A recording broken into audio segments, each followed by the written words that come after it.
आज का हमारा विषय है दयालुता। और जो स्रोत हमारे पास हैं वो इस सीधे साधे शब्द के पीछे छिपे विज्ञान, दर्शन और यहाँ तक कि हमारी अपनी बायोलॉजी को खंगालते हैं। हम सब सोचते हैं कि हम दयालुता के बारे में जानते हैं, लेकिन इन स्रोतों को पढ़ने के बाद मुझे लगा कि मैं तो बस इसकी सतह को ही जानती थी। ये बहुत अच्छी बात कही आपने। दयालुता एक ऐसा शब्द है जिसे हम बहुत हल्के में ले लेते हैं, लेकिन जब हम गहराई में जाते हैं तो पता चलता है कि ये सिर्फ एक अच्छी आदत नहीं है, बल्कि एक बहुत शक्तिशाली मानवीय शक्ति है। हम्म।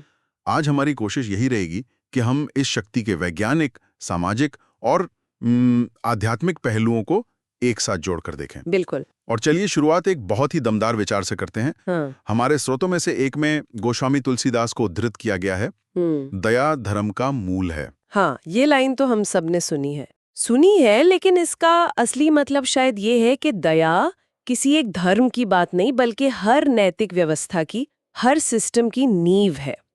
तो आज इसी नींव की परतों को खोलते हैं। तो सबसे पहले ये समझते हैं कि दयालुता असल में है क्या।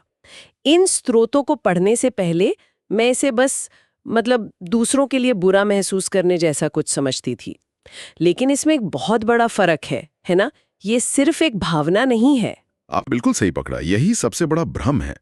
स्रोत इस बात पर बहुत जोर देते हैं कि दयालुता एक सक्रिय व्यवहार है, पैसिव एहसास नहीं। सक्रिय व्यवहार? हाँ, इसका असली मतलब है किसी दूसरे के दुख को गहराई से महसूस करना और फिर उस दुख को दूर करने के लिए कुछ करने के लिए प्रेरित होना। ये कुछ करना वाला जो हिस्सा है, वही इसे शक्तिशाली बनाता है। वही इसे सहानुभूति से अलग और ज्यादा शक्तिशाली बनाता है। बिल्कुल, मतलब सिर्फ सोचना नहीं, बल्कि एक्शन लेना। हाँ, और इस एक्शन के 3 मुख्य स्तंभ हैं जो इन स्रोतों में बताए गए हैं। पहला है सहानुभूति, यानी एम्पैथी। खुद को किसी और की जगह रखकर देखना। हाँ, कि उसे कैसा महसूस हो रहा है। दूसरा है क्षमा, फॉरगिवनेस। ये बहुत गहरा है। ये बदला लेने की स्वाभाविक इच्छा पर काबू पाकर किसी को माफ कर देने की ताकत है।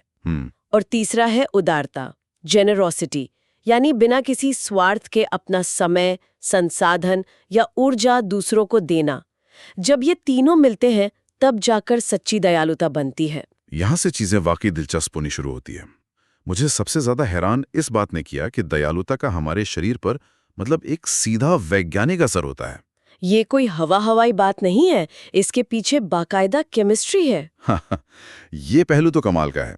जब हम दया का कोई काम करते हैं, चाहे वो कितना भी छोटा क्यों ना हो, हमारे दिमाग में एक केमिकल कॉकटेल तैयार होता है। अच्छा?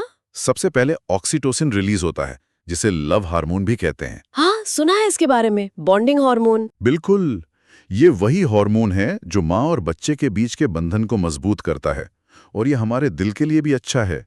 ये ब्लड प्रेशर कम करता है और तनाव घटाता है। अरे वाह!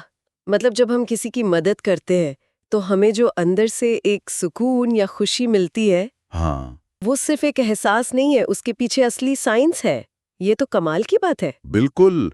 और सिर्फ ऑक्सीटोसिन ही नहीं, हमारे दिमाग में एंडोर्फिन, जो शरीर के नेचुरल पेन किलर हैं, और सेरोटोनिन, जो हमें खुश और संतुष्ट महसूस कराता है, उनका स्तर भी बढ़ता है। इसे हेल्पर्स हाई भी कहते हैं, है ना? हाँ, सही पकड़ा, इसे हेल्पर्स हाई कहते हैं। और साथ ही तनाव बढ़ाने वाला हार्मोन कॉर्टिसोल अपने आप कम हो जाता है। तो एक तरह से हमारा शरीर हमें दयालु होने के लिए इनाम दे रहा है। बिल्कुल। ये तो हुई विज्ञान की बात, पर क्या सदियों से हमारे दार्शनिक भी इसी नतीजे पर पहुंचे हैं, बस अलग शब्दों में? क्या खूब जोड़ा है आपने। यही तो सबसे दिलचस्प बात है जो इन स्रोतों से निकल कर आती है। हमारे शरीर की केमिस्ट्री और सदियों पुरानी फिलॉसफी एक ही कहानी कह रही है। महान जर्मन दार्शनिक इमानुएल कांट ने दयालुता को एक नैतिक कर्तव्य माना था। Moral duty. अच्छा, उनका तर्क था कि हमें दूसरों के प्रति इसलिए दयालु नहीं होना चाहिए कि उससे हमें अच्छा महसूस होगा, बल्कि इसलिए क्योंकि यही करना सही है।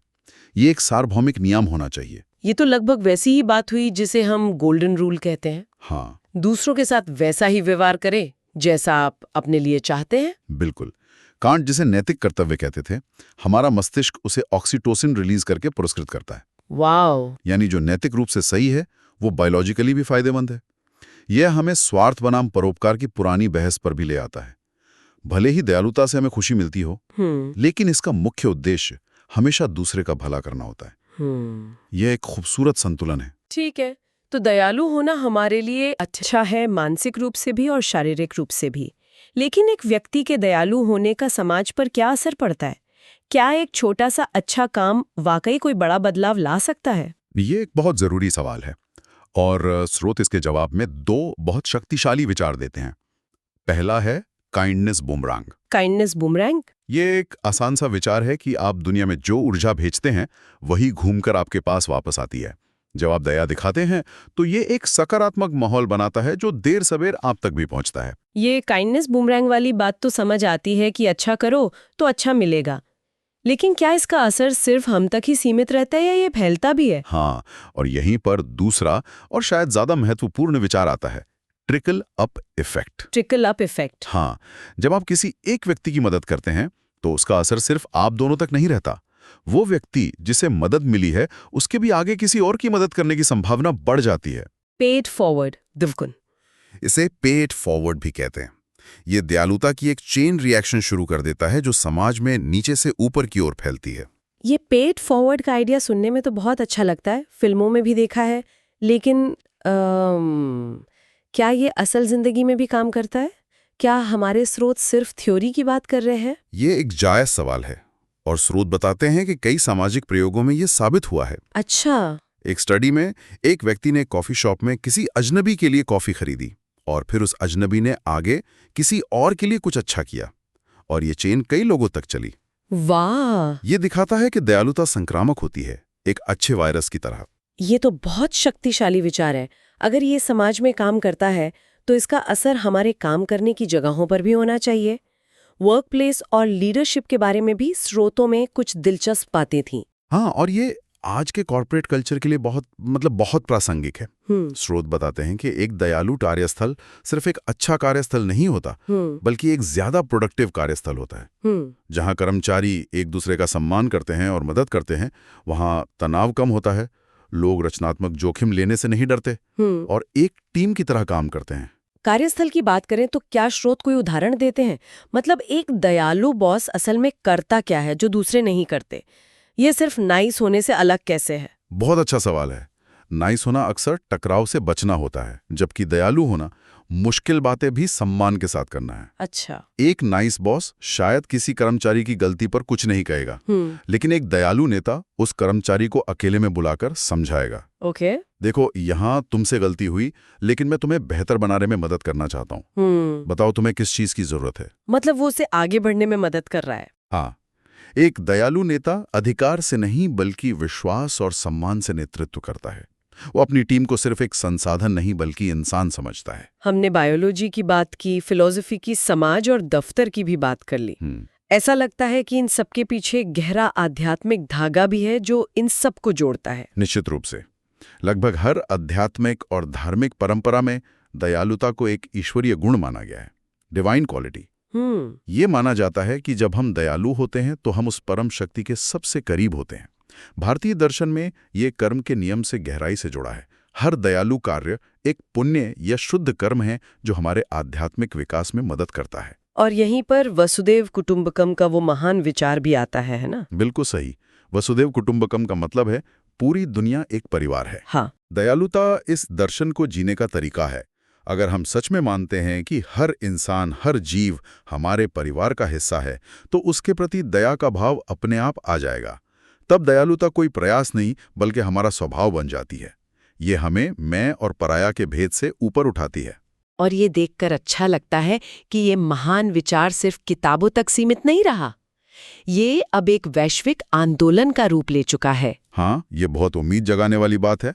हर साल विश्व दयालुता दिवस मनाया जाता है, वर्ल्ड काइंडनेस डे। हाँ, दुनिया भर में हजारों संगठन हैं जो बिना किसी स्वार्थ के सेवा कार्यों में लगे हैं। स्रोत बताते हैं कि संगठित सेवा का इतिहास लगभग 3000 साल पुराना है। 3000 साल? हाँ, ये दिखाता है कि दयालुता एक सार्वभौमिक मानवीय मूल्य है जो समय, संस्कृति और भूगोल की सीमाओं से परे है। किसी चीज को पूरी तरह समझने के लिए कभी-कभी ये देखना जरूरी होता है कि जब वो ना हो तो क्या होता है। सही बात है। तो दयालुता का असली दुश्मन कौन है? मेरा पहला ख्याल तो घृणा की तरफ जाता है, लेकिन स्रोत कुछ और ही ज्यादा चौंकाने वाली बात कहते हैं। हाँ, और ये इस पूरी चर्चा का शायद सबसे महत्वपूर्ण बिंदु है। हम आमतौर पर सोचते हैं कि दया का विपरीत घृणा है, लेकिन स्रोत कहते हैं कि दयालुता का सबसे बड़ा शत्रु घृणा नहीं बल्कि उदासीनता है। इंडिफरेंस। उदासीनता, इससे थोड़ा और समझाइए क्योंकि ये उतना सीधा नहीं लगता। उदासीनता का मतलब है किसी के दुख को देखना, उसे समझना और फिर मुंह फेर लेना, ये सोचना कि ये मेरी समस्या नहीं है। अच्छा। घृणा में कम से कम एक तीव्र भावना तो है, एक जुड़ाव है, भले ही वो नकारात्मक हो, लेकिन उदासीनता में कोई जुड़ाव ही नहीं है। ये दूसरे के अस्तित्व को, उसके दर्द को पूरी तरह से नकार देना है। ये तो मतलब भावनात्मक रूप से किसी को अदृश्य बना देने जैसा है। बिल्कुल, और ये घृणा से भी ज्यादा खतरनाक हो सकता है। और इसमें एक और पहलू भी जोड़ा गया है, दोष लगाना, ब्लेमिंग। ये उदासीनता का ही एक रूप है।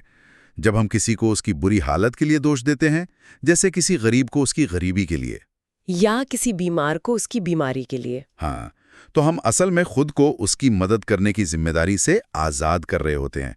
दया हमेशा समझने की कोशिश करती है, जबकि दोषारोपण हमेशा फैसला सुनाता है। ये हमें सहानुभूति रखने से रोकता है और हमें नैतिक रूप से श्रेष्ठ महसूस कराता है, जबकि हम असल में अपनी जिम्मेदारी से भाग रहे होते हैं। तो आज की इस पूरी चर्चा को अगर मैं समेटूं, तो हमने देखा कि दयालुता सिर्फ एक नरम, अच्छी भावना नहीं है। ये एक सक्रिय, शक्तिशाली बल है। इसका एक जैविक आधार है जो हमारे दिमाग में ऑक्सीटोसिन रिलीज करता है। इसका एक दार्शनिक आधार है जो इसे नैतिक कर्तव्य बताता है।